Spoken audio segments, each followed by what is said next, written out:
It's a battle of 100% and 100% continue on. We went into this series with thinking men never losing Sunset at all in their entire team's careers, even though that goes back to January.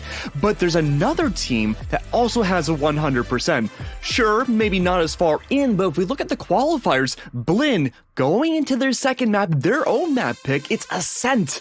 And they have never lost this map in the qualifiers thus far. They are good to go into this.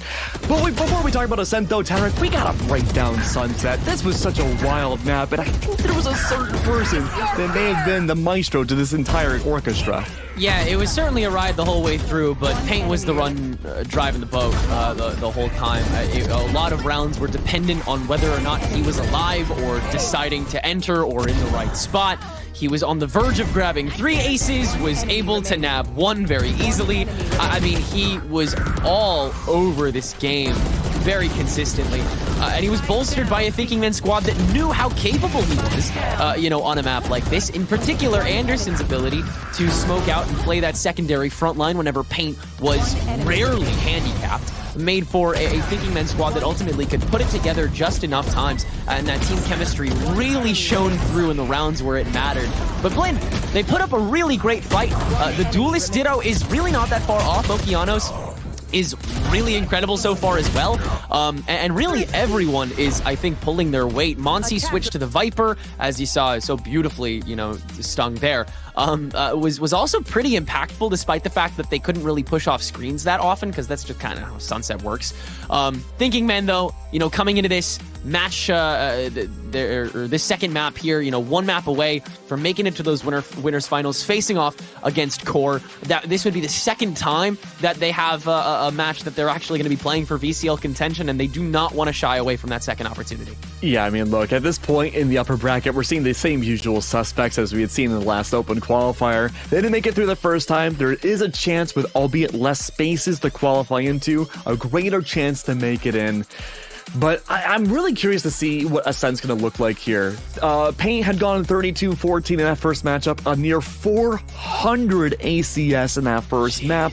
That's pretty dang good. No other way to say it. But as we go to Ascent, though, I'm worried that Paint may slow down. And the way I say that is because Jett is a great pick. Don't get me wrong. It's Jett.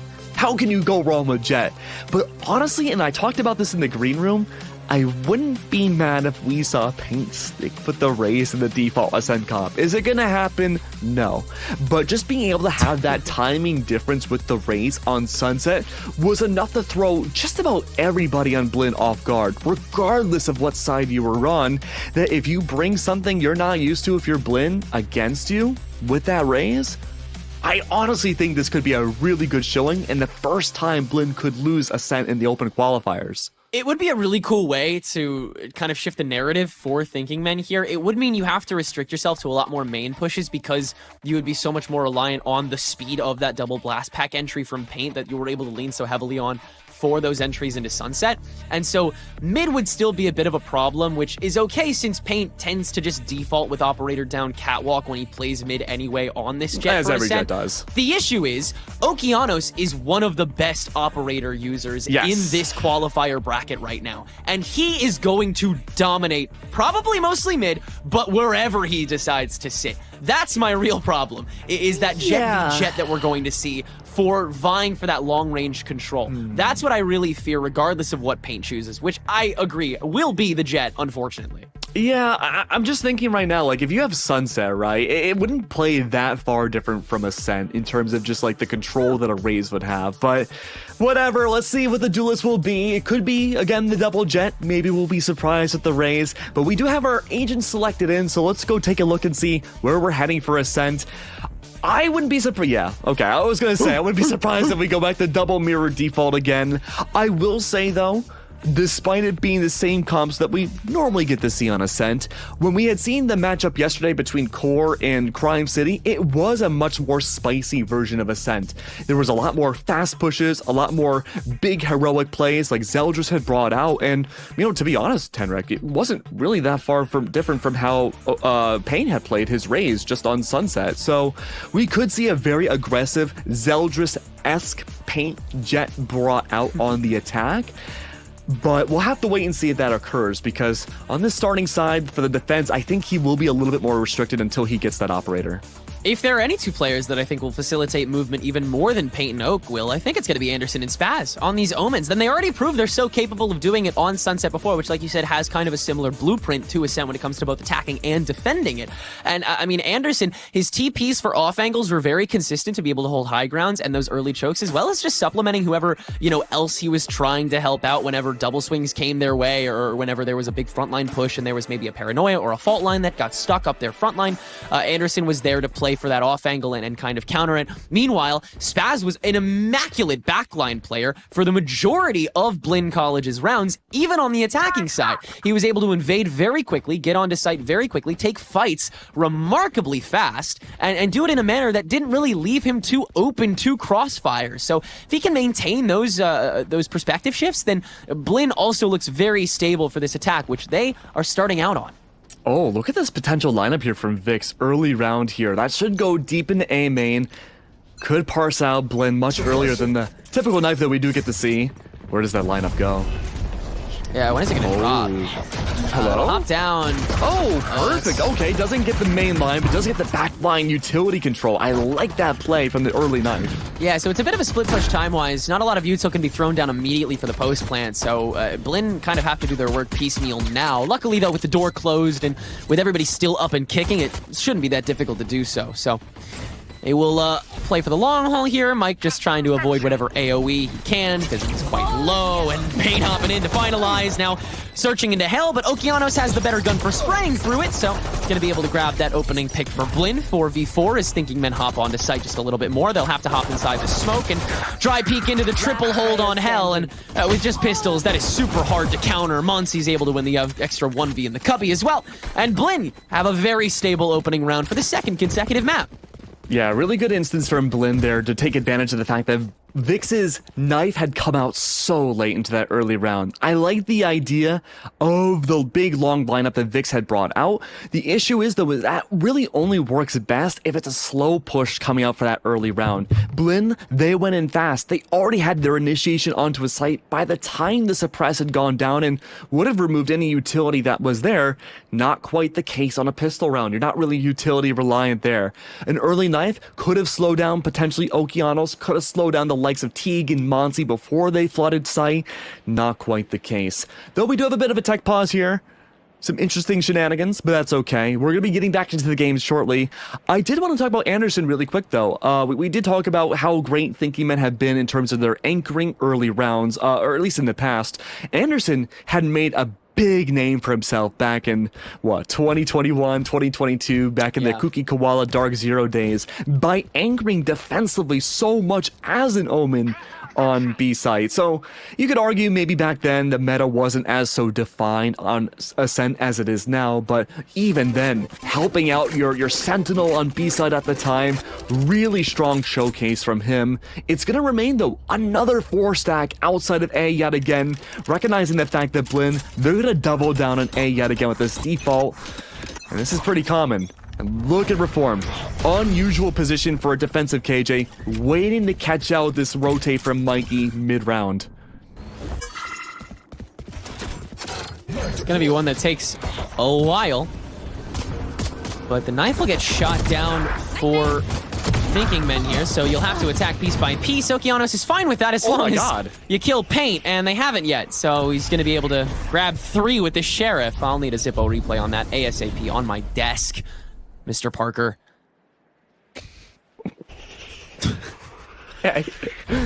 Oh! More? How did we go? Oh! No, Mike spots it. Can you grab another one? Nope. The double swing to trade it out is enough, and Anderson will go out guns blazing to find that last one. It is Spaz holding on to the Vandal that they've committed to. Reformed on a speck of health. We'll need to find a perfect timing headshot in order to nail this kill, so Spaz playing with a little bit of a target on his back, and so he'll be turning around every once in a while. There's the tap. Oh, that's a great change up. Reformed is just easily going to fall into that one. Still, though, costly round for Blinn College, thanks to who take 10 guesses as to who it's because. I will give you 20 guesses. 20 guesses? Oh, geez. Can I say every player twice? Yes. Okay.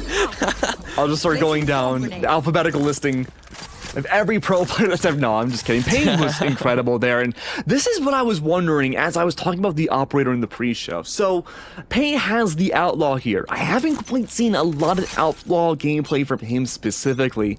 This could be an inadvertent buff to Pain, and we could just not see him rifle for the rest of the game. Will this work out well? Chamber players have definitely benefited from the Outlaw, and of course Paint does too. Can he make one more? Oh, off of that Owl Drone, possibly not. But my god, that is just such a good way to shut down anything in mid before you gain the operator. It's such a costly investment. Yeah, that's a great start. But the thing is, with the comp and way that Blinn play, their style of, you know, holding out until the other side makes that mistake and then engaging off of that, they're so heavily trying to lean into a snowball that Oak still wants to maintain this mid presence. In fact, it may be the option that Blinn goes for after the split from Thinking Men. They'll have to divide and conquer from CT. With the help of a Cloudburst, Okeanos is going to be able to pave the path through Market for half of the team to come screaming through, except for Mike, who can still poke out and find Reform before getting refragged. That is value. But the rest of the B push comes screaming onwards, pretty unblocked for the most part. Blinn can get the spike down and play for the 3v4. Yeah, body advantage though. Keep in mind, Lear, Odin in play, can turn back of B site into paper mache. That's gonna be gigantic. Look at Okeanos repositioned purposely to take down Lear. Oh, you have to deal with Pain first, who's now up to 4. Do we see another one? Almost Spaz taking the fight and winning it yet again, but no more. Thinking Men will lose 2 in the process of grabbing their 3rd round. Or the third round. First of many, I'm sure, but surely only losing a few guns there and preserving the Odin strong. Remember, Pain didn't invest into this next round. He was one of the only few not to do so. He had the Outlaw in the process, and I'm keeping an eye on his buys. He used the Blade Storm into last round. He could reinvest in the Outlaw. It's going to be a little bit more difficult considering now Blinn will have full shields. No, they won't. Excuse me, I read the economy wrong. This is another thrifty round from BC. That means Pain can use that Outlaw. 140 to the body on lane shields, instant kill. The only person Paint realistically needs to worry about here is going to be Okeanos. Blade Storm, fast, can outfire the Outlaw plus heavy shields. Okeanos is on a mission, and that's to take down this Outlaw. And he's going to be helped out by the 2 Initiator friends. This is a classic way to approach Ascend, so should be quite ready for it indeed. Pain is holding close from Market rather than the classic angles and can grab the opening 2. It all works to a T. But can the rest of the hold do the same? Mikey can win the opening 1v versus Vix, so an opening into tree that leaves Anderson on an island. Dry swing from Door is heavy, but not enough at all. Anderson loses the bullets, but not the fight for a while. Spaz will eventually win it out, and with Spike in hand, does have ultimate, will use it to teleport over to B site and at least get this spike down. Yeah, a little bit of extra money in the hands of Blinn. Even just removing some bodies here if your spaz would be huge for this round. Lear again has that Odin. Paint now investing into that Fallen Vandal that was picked up. This is so tough. You don't have any smokes up until now. A single Paranoid to work with. It's a real big game of divide and conquer, and you're against the 1v3. Almost no place for him right now is safe.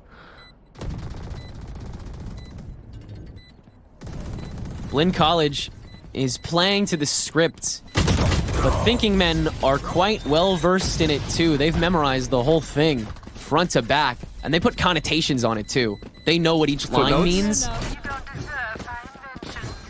It's just that they are very understanding of the attitude Blinn is holding towards these pushes, and their positioning, their simple macro has been enough to deal with a lot of it. But of course, it's an eco. It's, you know, it's a wanton push up that mid site that Blinn isn't certainly happy to execute.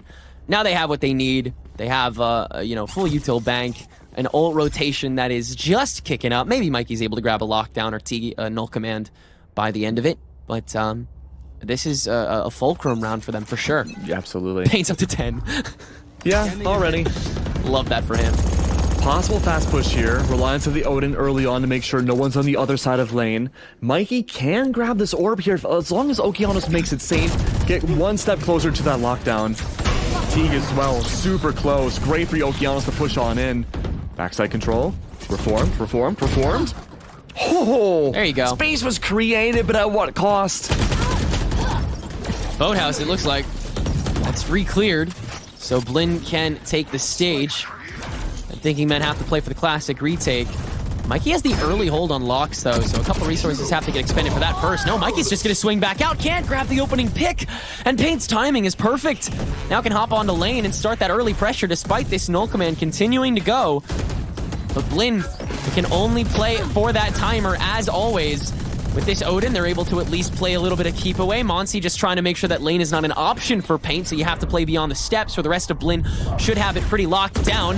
And Monsi is going to use that to get the opener. Paint sees that as the ticket to get the kill. It's just such quick connection. Back three and searching for another, but Spaz is still kicking, still alive, still has bullets in the mag, and enough to deal with the remainder of the defending retake. Cannot hold it down in Boathouse, and Blinn take the lead back. These B-side post plants are taking years off of my life. It comes down to the tiniest thread of things. Paint got kills that, frankly, I feel like most players would not be able to achieve, especially that drop down from lane kill directly onto, who was that, Teague? Yeah, it was Teague. Right there, perfect. Thank you for the Zippo replay. And even then, here, just a little bit of hesitation towards the end, not the body block Anderson.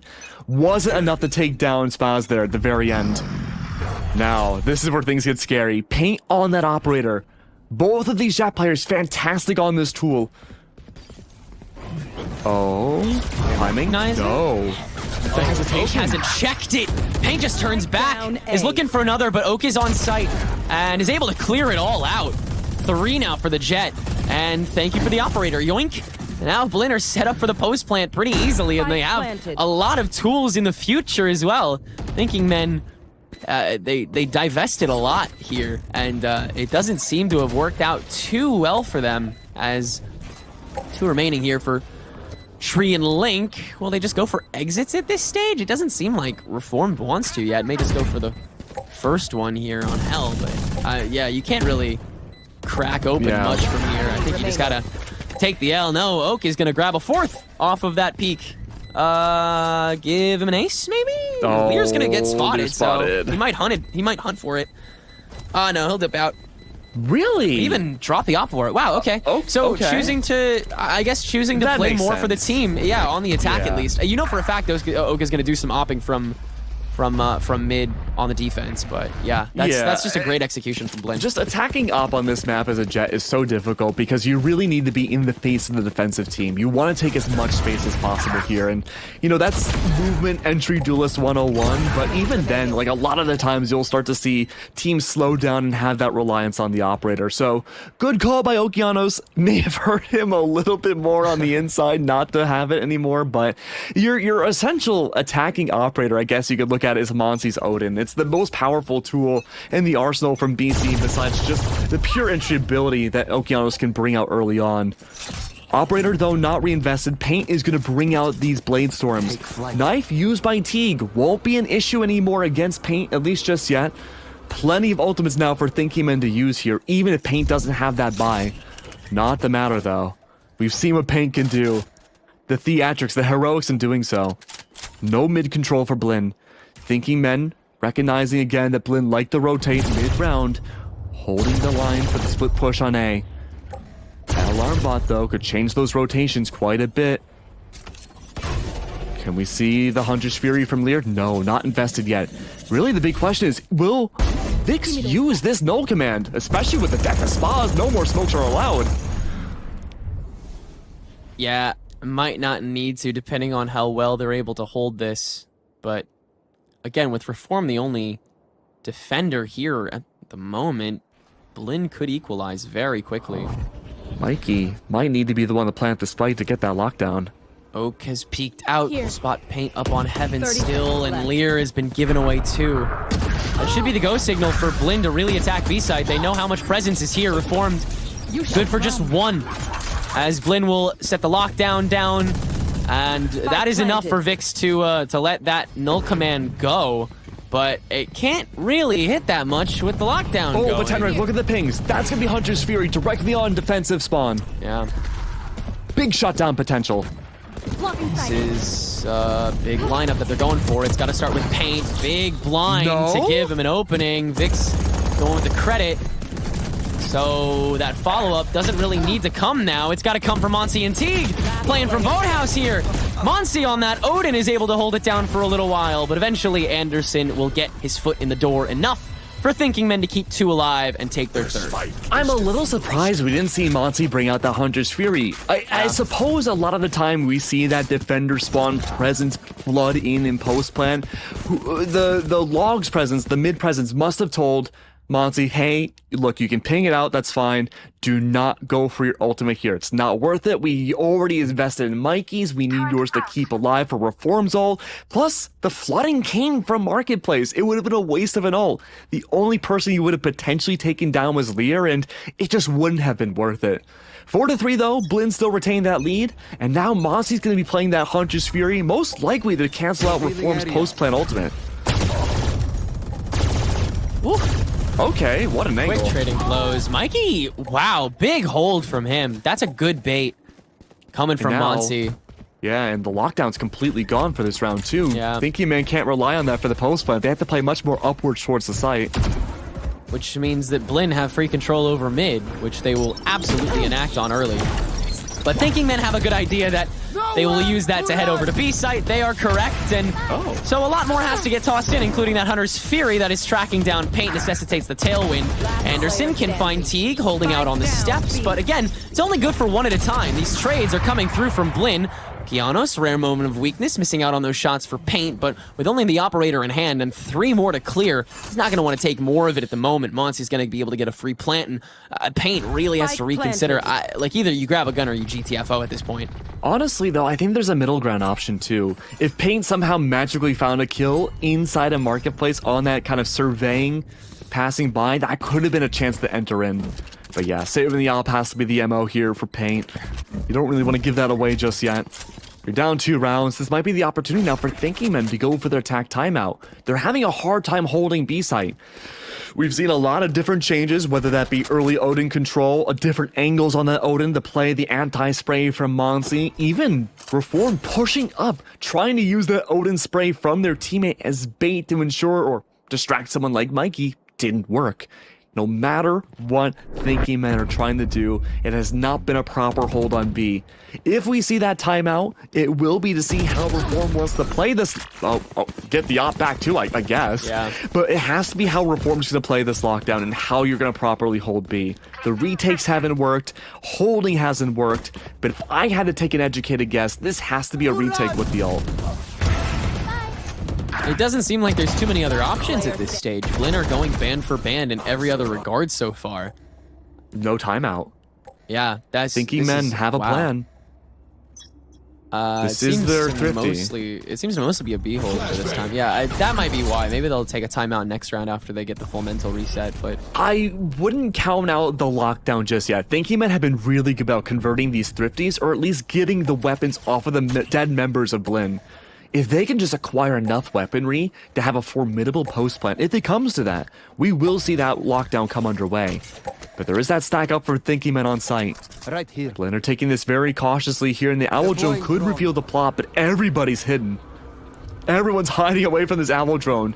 Thinking Men do not want to reveal how many bodies are on B site just yet. Well, they know it's at least Reformed, but he's actually the one holding market here with the Sheriff. Nobody pushing up mid. Smokes are going to get tossed into backside so that Blinn have sight for free, but there's 2 holding close on sight. Nonetheless, Paint, who's actually holding the dice. Paranoia onto Okeanos into the transfer. There's enough of a lineup for the members of Blinn to keep it pretty steady. Lear is good for 1 more, and the rest of the entry will come from backside. So far, nobody else gone, but there's holds on both lanes. There are better guns. Vix can grab 1 more kill, but Mikey will end the round with 4, and Blinn are up to 6 rounds.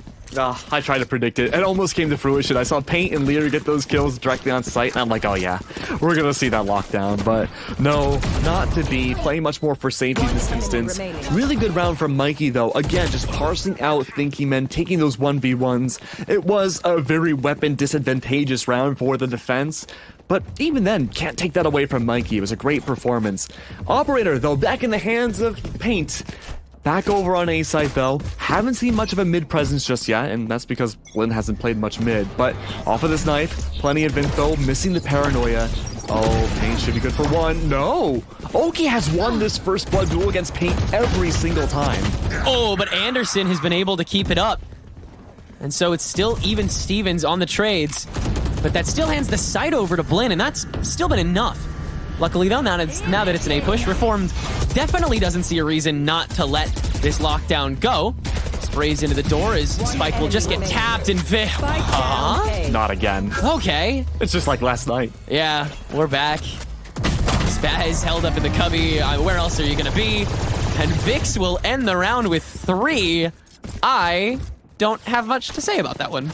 Yeah, I mean, look, if you've seen Ascent before, it's a pretty standard cut and dry Ascent round there. Again, I think the big focal point is Paint losing these initial duels against Okeanos, specifically on A site.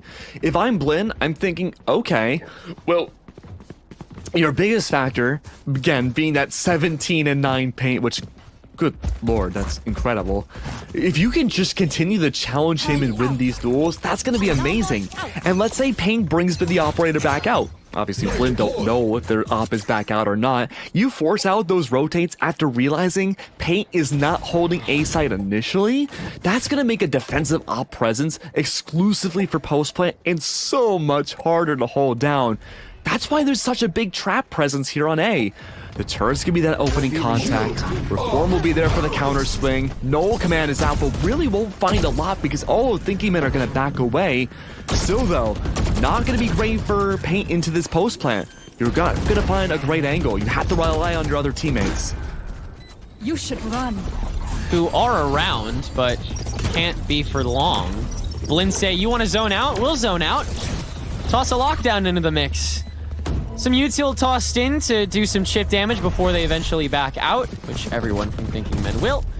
And now we collapse back onto site with an Okeanos that is very far up enough to grab both Pain, Lear, and Vix! How does he find 3 out of that? And that's all she wrote. That is it. Thinking Men have to back away. They have nothing else to show for this. I mean, dude, he's so nuts on this map, man. Oh, look at this POV. Okay, observers, I like this.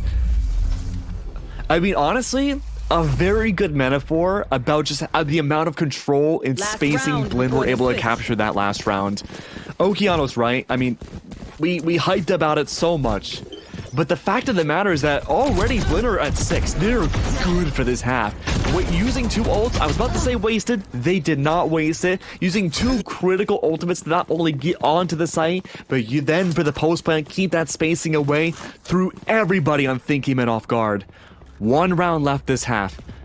5-7 would be a great option. 8-4, a little scarier, but certainly doable. Big aggression. Hunter's Fury out the gate here, coming from Lear as the rest of Thinking Men try to come careening onto main. But Blinn are ready for it and will only lose 1 in the process. Rest of Thinking Men's hold has to be a little bit delayed here.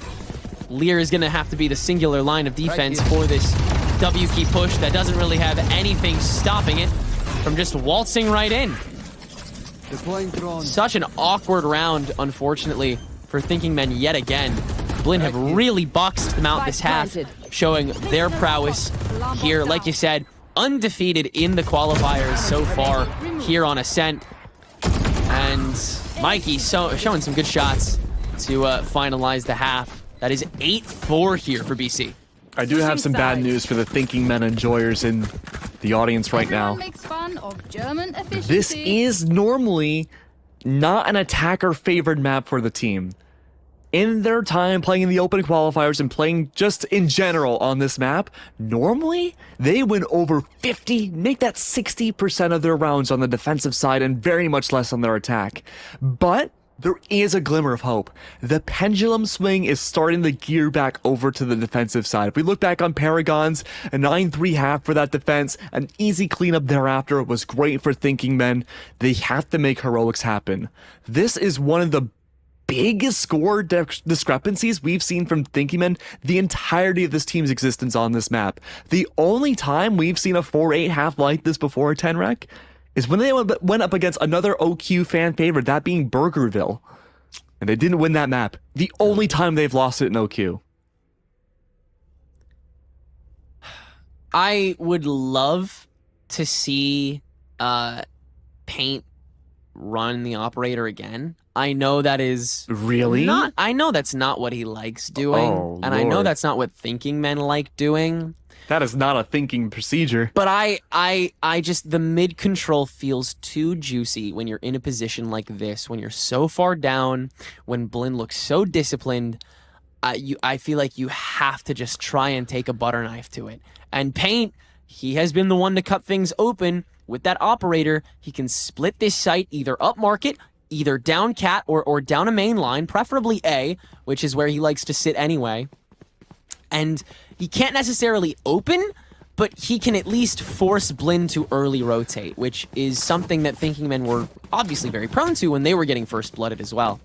I want to see that same match of pace. I want to see those same challenges thrown at Blinn the same way that they were able to toss them Thinking Men's way, because otherwise, this is so done. This is going to map 3 for sure. I don't want to count on Thinking Men just yet. I do think, though, what you're describing would be a great counterplay option, especially once Okeanos grabs the operator. But for, like, initial entries, you need Paint to be in the front lines. You can't sacrifice it off that early. But this catwalk control was good. We are seeing a lot more mid-presence already than what BC had brought out. But the reads are so good from Blinn. His paranoia swing into the smoke is completely unavailable, but that's why there was a second swing into the courtyard, where Mikey's able to grab 2 behind them. So ultimately, Thinking Men only have a 3v2, and they're still watching Heaven when they know at least one is coming back from Tree. It's actually both, but they'll spread back out to Heaven themselves to make sure that nobody is tailing them. Everybody just having to do their homework here. So Blinn go back to the default hold. And Thinking Men, they will rinse and repeat what Blinn did in that opening round, although this is a 2v3 that Blinn somehow just look more destined to still be able to hold on to.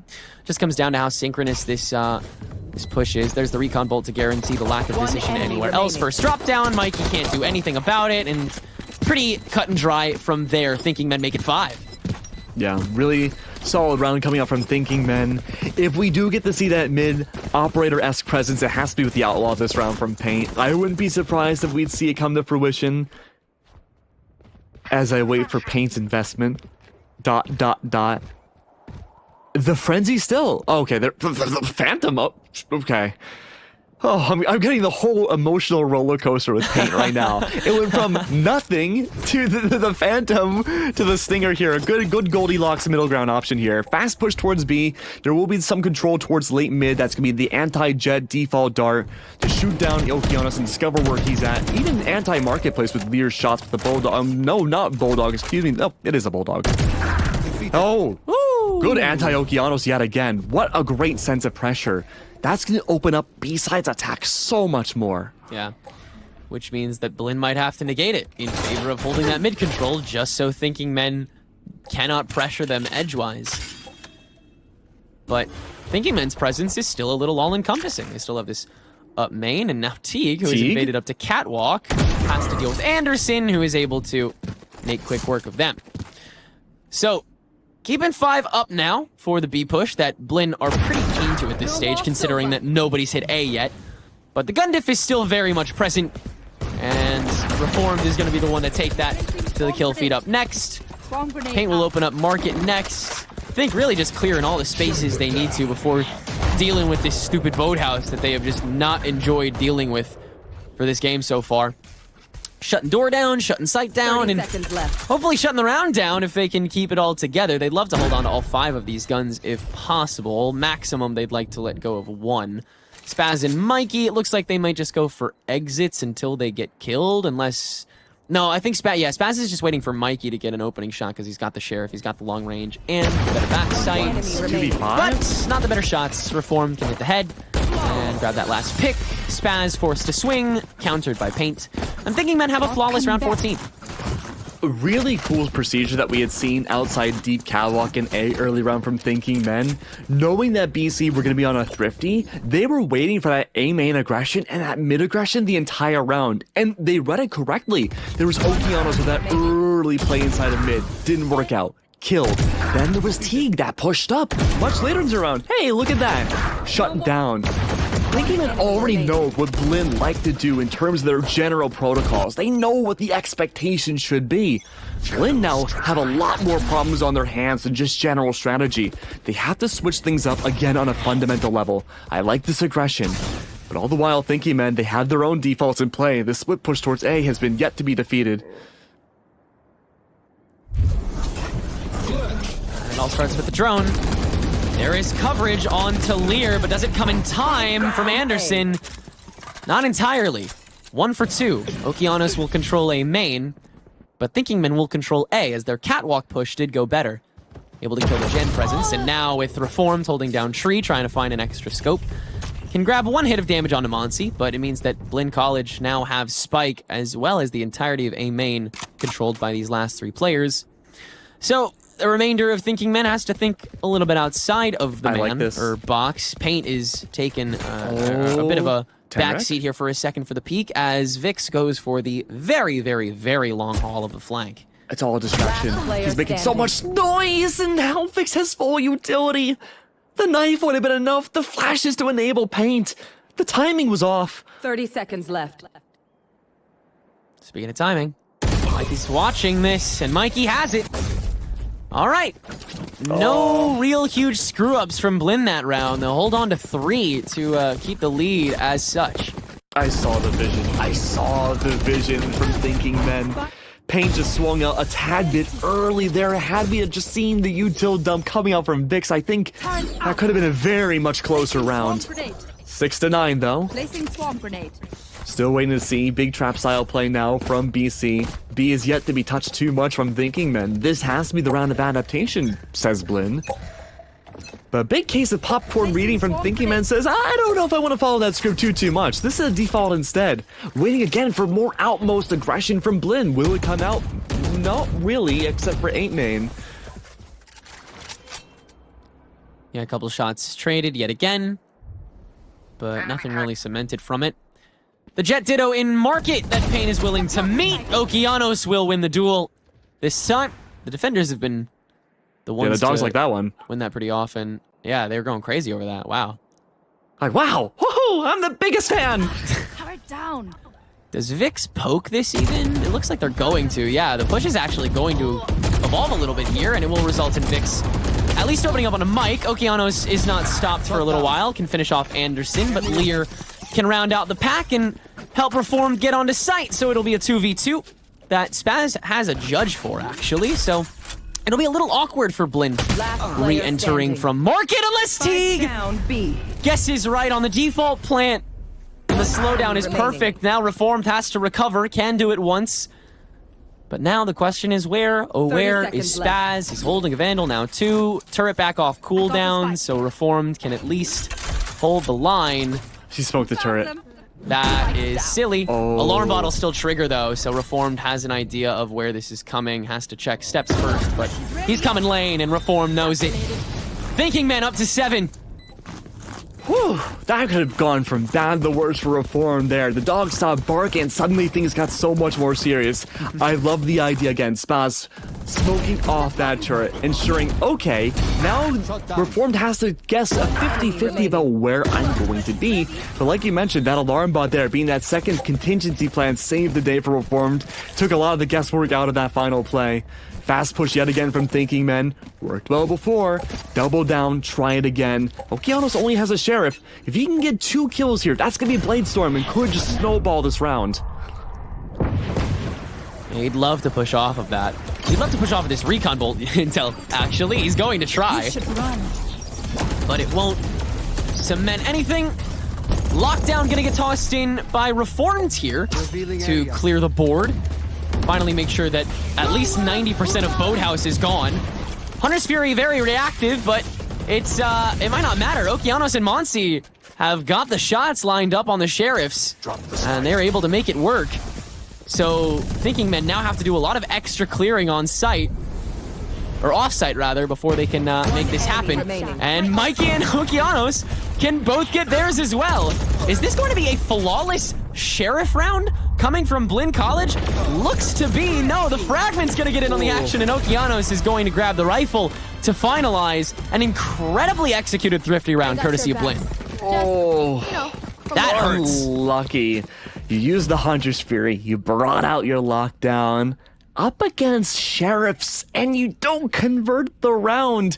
It goes to show how, I don't want to say the word desperate, but how necessary that round was for Thinking Men to convert and bring things closer.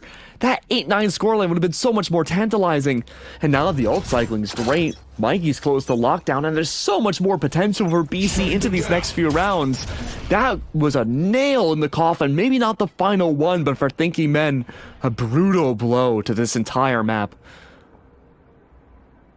Okay, Alarm Bot plays fairly early on. And this is pretty standard so far. 0 presence up mains, but a second smoke is going to get tossed here. Oh, Mikey the one holding from the steps this time, yet again. Blinn gets the first blood, and Mikey! Amazing adjustment, amazing aim! And an amazing ace courtesy of Mikey to give Blinn College their 11th. No, everyone's sleeping on Mikey, dude. Like, even as far back as Night Sports in the off-season tournaments, right? We had seen, I want to say that we had seen a very, very, very similar ace from Mikey way back then, too. Like, I don't know what it is. Killjoy, B-site, defense, that is just, Mikey he ascends. He becomes an actual deity and, like, destroys everybody. There is no analysis. Mikey just becomes a literal god in that instance. It's like when the stars align, just when all the E's align in the alphabet right there. That's all you need. Yeah, and Thinking Men surely definitely have to go for a timeout. I don't blame them. They just got shut down so hard by an ace. They've lost their most critical ultimates that they can rely on. Their buys are not in the best position they could be. You don't really want to save here. It's a 50-50 gamble if you do. Problem is, if you buy and invest heavily here, and you lose the round, you go 7-12, and you're with scrappy light shield buys for that final one. But if you go fast, you go slow, there's a contingency plan no matter what Blinn have in store. No matter what you do. It's a big struggle here. And honestly, Thinking Men, they can't overthink it anymore. They have to play for the opening pick and wait for the antsiness of Blinn once more. Look at the position of Okeanos, though.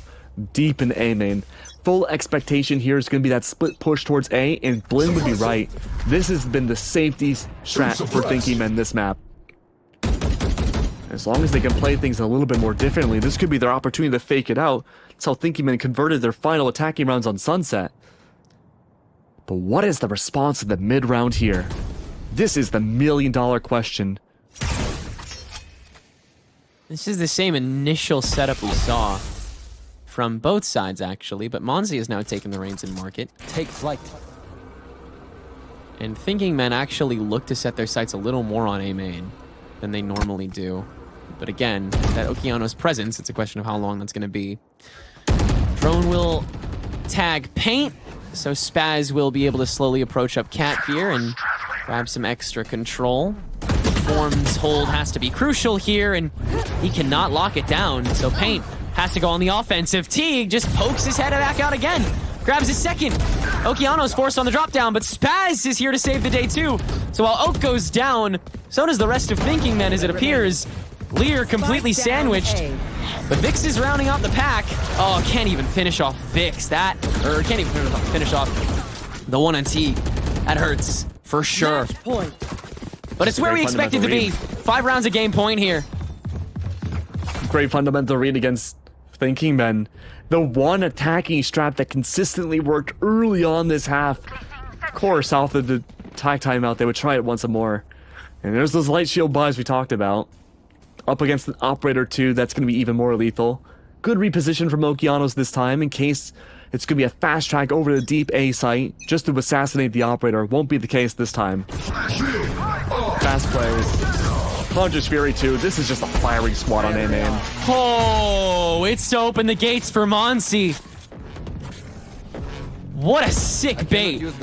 And I mean the and twisted kind, not the cool one. That was so gross. And it still leads to a positive trade for Blinn. And that opens the door for Oak to hold mid now. There's one. Do you challenge again? Double swing. Oh, the high ground for Anderson might be huge here. As soon as Okeanos pokes his head out enough. Oh, he's going to spot that first. He doesn't want to take his spot. He spots Vix too. Spots Vix! And kills! He didn't see Anderson baited away! Anderson going as well! He's going to get it done all by his lonesome.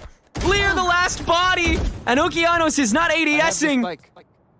But Lear has so much work cut out for him here. A lot of util at least. Good amount of space. And a little bit of uncertainty as to position. But all you need is one shot. Mike takes it. As does Blinn. We will go to map 3. Game of 100%'s THNK, a game of 100%'s. Two maps that both these teams have refused to lose in open qualifiers continue onwards. And now we have the great equalizer, the final map this series.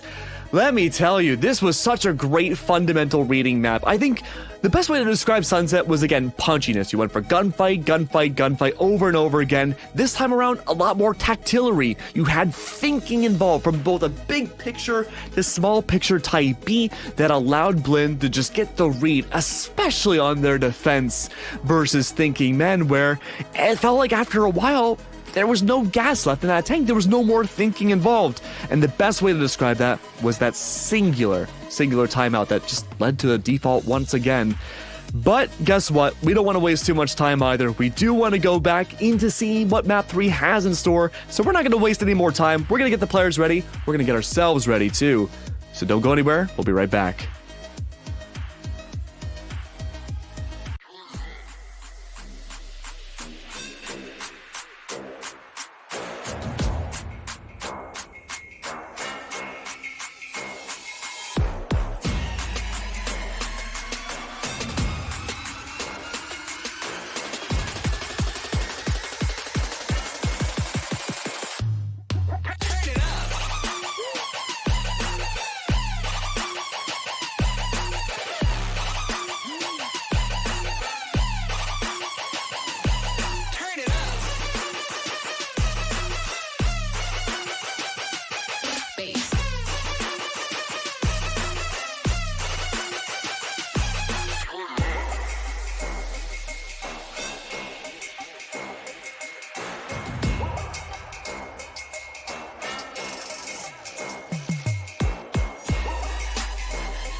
Peace.